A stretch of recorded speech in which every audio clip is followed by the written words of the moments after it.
여러분 안녕하십니까, 누리 PD입니다. 자, 이재명이라는 인물을 보고 있으면요, 참으로 교활하다, 야같다라는 생각이 들고요. 여러분도 같은 생각이시죠?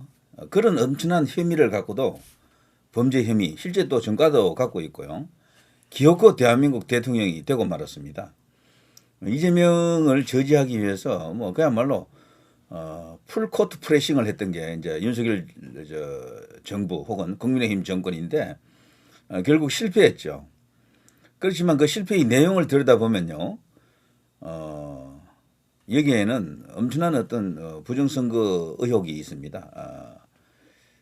개표 조작 혹은 뭐 표갈이 이런 것들이 지금 의심스러울 정도로 여러 가지 정황이 터지고 있는데, 때문에 이게 진짜나 온전한 승리인가라고 말할 수밖에 없습니다. 뭐 많은 어떤 자료들이 있는데요. 제가 뭐 이 관련해서 방송도 한번 했고요. 여기 보시면 왼쪽에 있는 이런 투표지들, 이거는 정상이잖아요. 정상적인 투표지들은 전부 이렇게 생기게 된다고요. 이렇게 뭔가 이렇게 사이가 조금 이렇게 선이 이렇게 보이고 이렇게 되거든요. 근데 오른쪽에 있는 이거는 이 사이가 없잖아요, 전혀. 그리고 또 신권 다발처럼 이렇게 돼 있거든요. 이거보다도 더 빳빳한 것도 있을 수가 있어요. 있습니다, 사실. 여기 쭉 보면은 이재명의 이제 엄연히 이제 이렇게 도장이 찍혀 있습니다. 이런 건 대부분 또 이재명에게 도장이 찍혀 있어요. 그리고 또 웃기는 건 자유통일당 구주화에 대해서는 여기 지금 살아 있잖아요, 후보로서. 이게 빈칸이 되어 있지 않습니까? 이것도 벌써 말이 안 되는 거고요.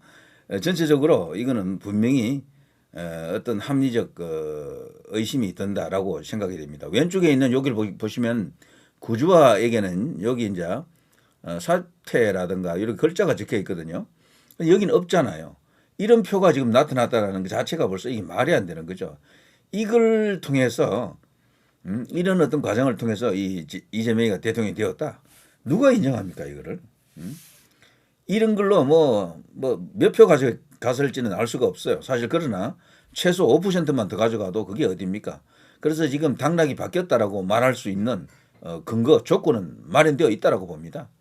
김문수 후보 그런 과정에서도요, 그런 와중에서도 굉장히 많이 득표했습니다. 40% 넘었잖아요. 41.15%. 이준석하고 합치면 이재명보다 많더군요. 그러니까 이번에 김문수는 굉장히 잘 싸운 겁니다. 국민의힘에서 내세울 수 있는 최강 후보를 저는 내세웠다라고 봅니다. 이 자리에 만일에 다른 선수가 갔더라면은 가령 한동훈, 홍준표 뭐 이런 사람들이 있죠. 더 깨졌습니다. 박살났습니다. 그죠? 솔직히 말해서. 왜냐하면 이 김문수는 털 게 없는 사람이거든.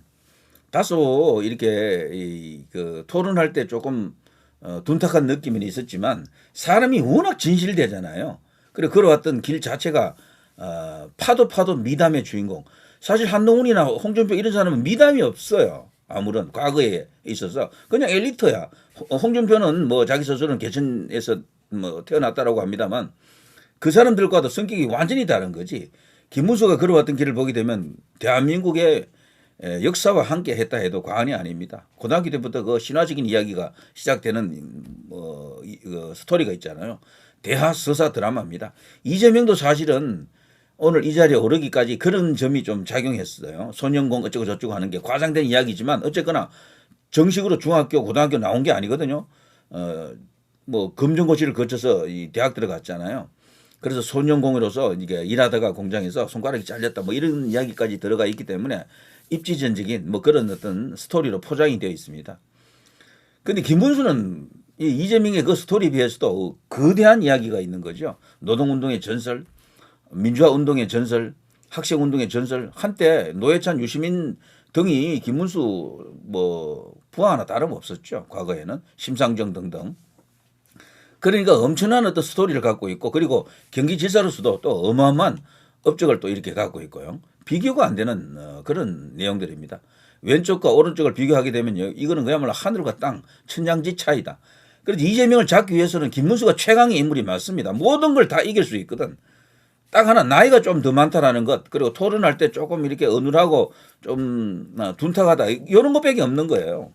나머지는 전부 다 진선, 미 중에 진선에서는 김문수의 압도적인 승리다. 미 분야에서는 모르겠습니다. 뭐 다소 밀릴 수 있다 치더라도 그것이 뭐 압도적인 것은 또 아니잖아요. 그래서 신뢰도라든가 뭐 진정성이라든가 청렴성, 정직성, 도덕성 모든 면에서 이재명을 압도합니다. 그래서 이번에 국민의힘에서 김문수 후보를 이게 최종적으로 선수로 보낸 것은 정말 잘된 선택입니다.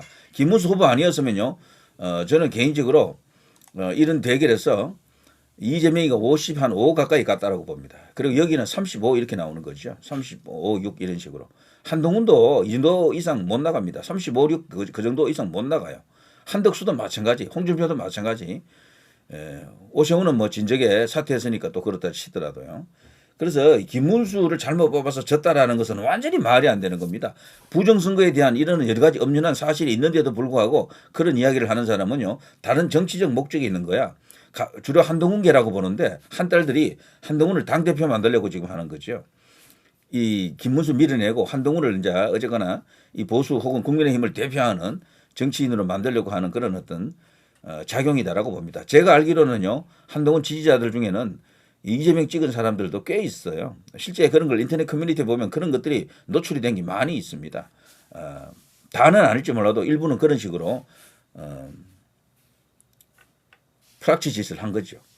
자, 이 이재명 이야기를 조금 해야 되겠습니다. 이재명, 자, 이거 한번 보시죠. 여기 중앙일보네요. 이 대통령 취임사. 이 대통령입니다. 이재명 취임사가 아니고 이 대통령 취임사. 박정희 정책, 김대중 정책 구별 없이 쓸 것이다. 제가 모두에서 이 사람 참 교활하다, 야 같다고 했잖아요. 그러니까 좋게 말하면, 나쁘게 말하면 그렇고, 좋게 말하면 정치를 좀 아는 사람이야. 이 사람은 정치를 안다라고 하는 거죠. 들이박을 때 들이박고 돌아갈 때 돌아가고 노련한 맛이 있어요, 사실은.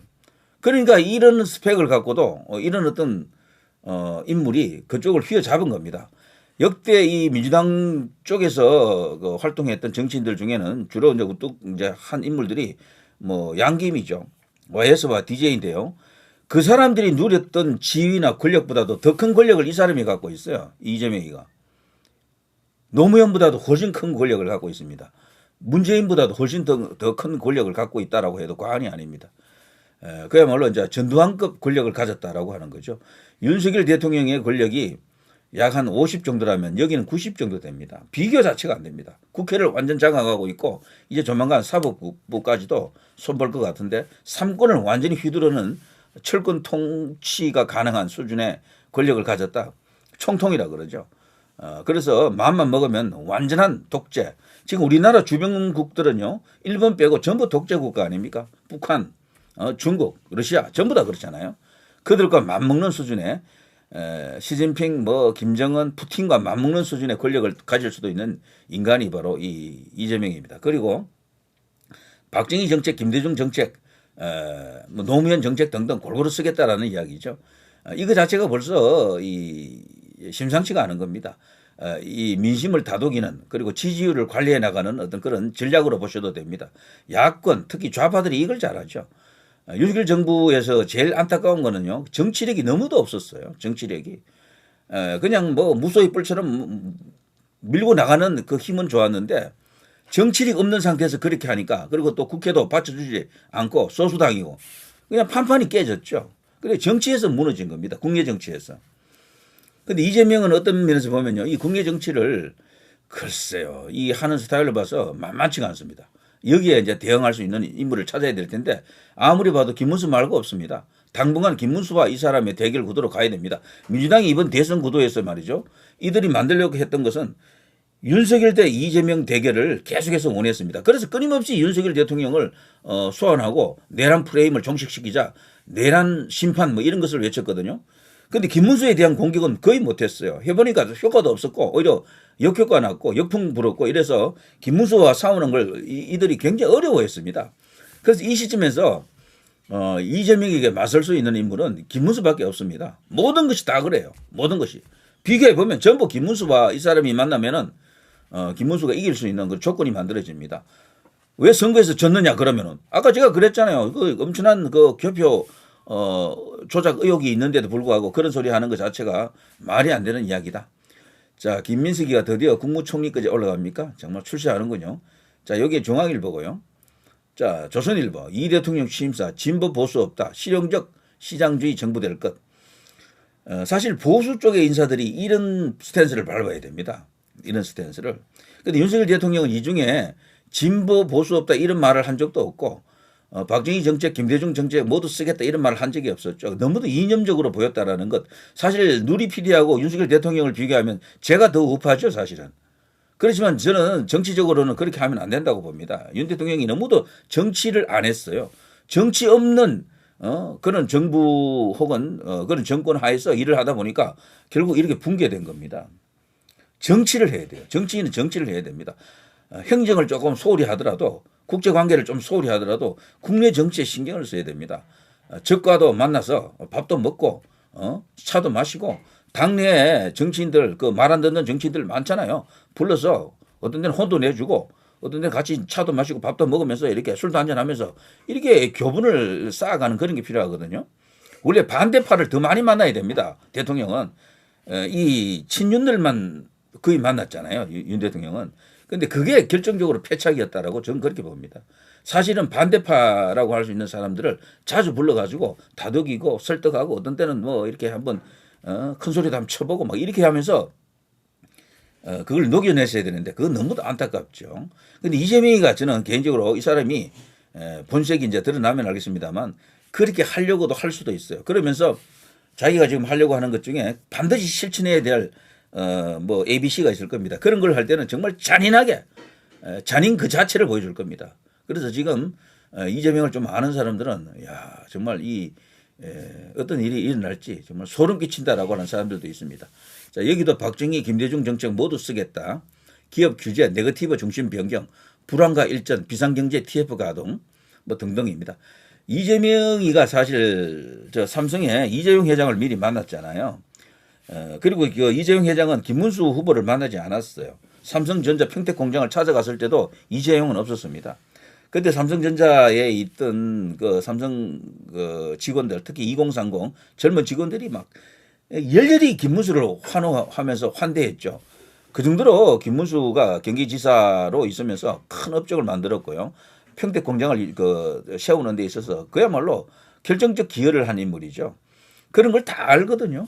다 아는데 근데 이재용은 그 김문수를 만나지 않았습니다. 저는 그때 벌써 느낌은 좀 좋지 않았습니다. 그리고 지금 현재 이재명과 이재용은 서로 이름도 비슷하네. 이재명, 이재용. 관계가 굉장히 좋다라고 지금 앞으로 삼성의 시대가 열린다라는 지금도 삼성의 시대이긴 한데 문재인 때는 사실 많이 탄압받았잖아요. 삼성이 날개를 단다라는 이야기가 있습니다. 개딸들 중심으로 삼성을 확실히 키워주자, 밀어주자 이런 이야기가 있더라고요. 그리고 이재용은 드디어 어쩌면은 저쪽 이재명 정부에서 족쇄를 풀지도 모르겠습니다. 이런 이야기를 하는 우파 유튜버는 아마 없을 것 같네요. 그렇지만 이건 사실입니다. 그러니까 이 사람이 그만큼 교활한 겁니다. 야 같다. 좋게 이야기하면은 정치력이 있다라는 겁니다. 저는 앞으로 보수 정치를 재건하기 위해서는요, 무엇보다도 정치를 잘할 사람이라야 됩니다. 정치를 잘할 사람, 또 정치를 알고, 그리고 털어도 먼지가 없는 사람이 되어야 한다. 본인도 먼지가 없어야 되지만 그 집안 자체가 먼지가 없어야 됩니다. 큰 먼지가. 한동훈도 그 집안 먼지 많아요. 거기 그 처가 문제야. 뭐 자기 그 부친 문제 해서 뭐 엄청납니다. 거기도 어렵습니다. 사실은. 홍준표도 뭐 사실 깨끗하다고 보기는 어렵고 명태균 건이 벌써 걸려 있고 뭐 저기 오세훈도 그렇고요. 다들 털면 다 틀리는 사람들이거든. 그렇지만 당분간 이 난국을 수습하기 위해서는 결국 김문수 카드를 다시 구사해야 됩니다. 자, 이 대통령 취임 선서 진보 보수 없다. 모두의 대통령 되겠다. 뭐 전부 이런 식으로 조중동에서 조선중앙 동아에서 전부 이렇게 지금 말하고 있습니다. 자, 이재명 대통령 취임, 약식 취임 뭐이라고 하는데요. 자, 저 모습을 최소화시키고 최단 시간에 끝장을 내야 되겠죠. 자, 그러자면요.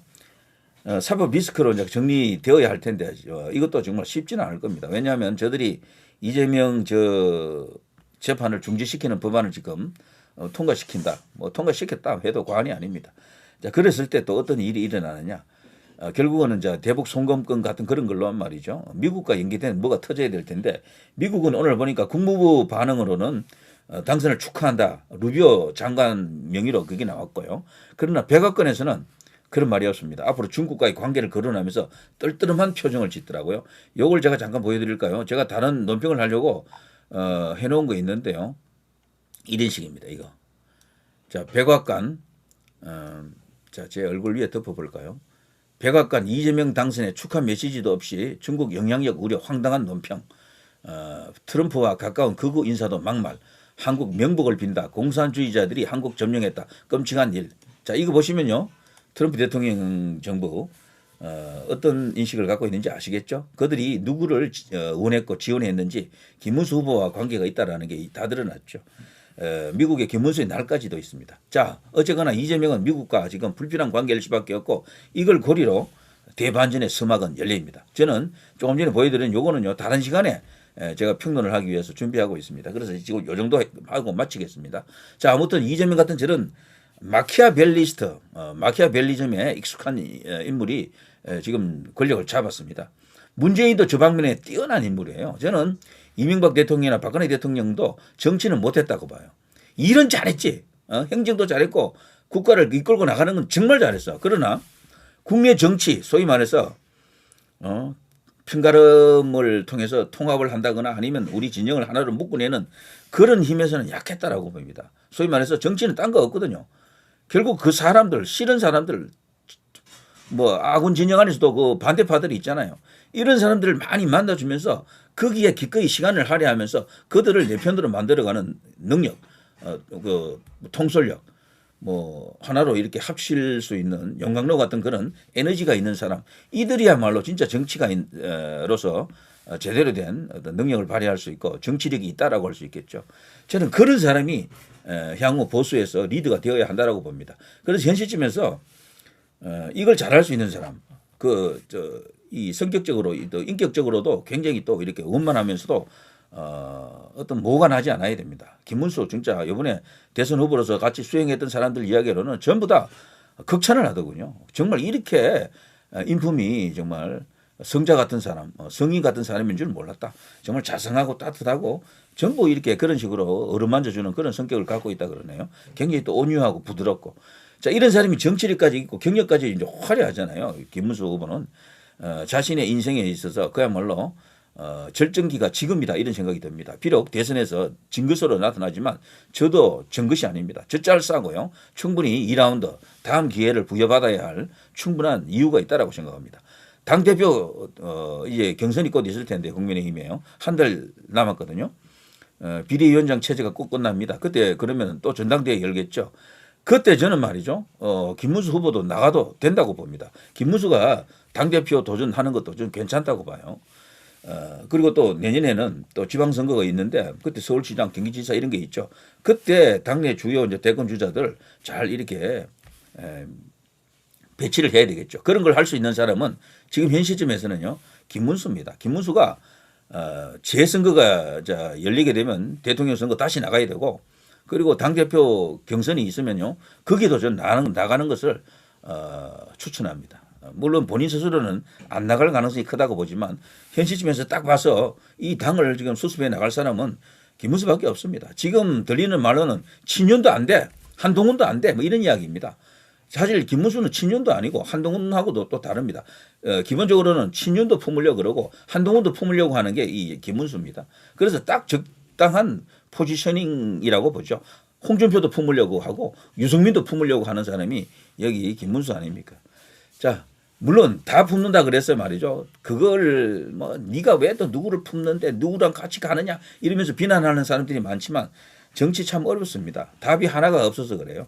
답 없는 답을 찾는 게 정치고 그 속에서 어쨌거나 어떤 선택을 해야 되는 것이니까 얼마나 어렵습니까? 그렇지만 이 모든 것을 그나마도 중도적 입장에서 우리 진영 안에서 중도입니다. 어떤 그런 것을 통합, 계파를 뛰어넘어서 뭔가를 할 수 있는 인물 그리고 이재명을 상대로 싸울 수 있는 인물 이재명에게 상대적 우위를 점할 수 있는 인물 지금으로서는 김문수밖에 없습니다. 자, 누리 PD 김준희였습니다.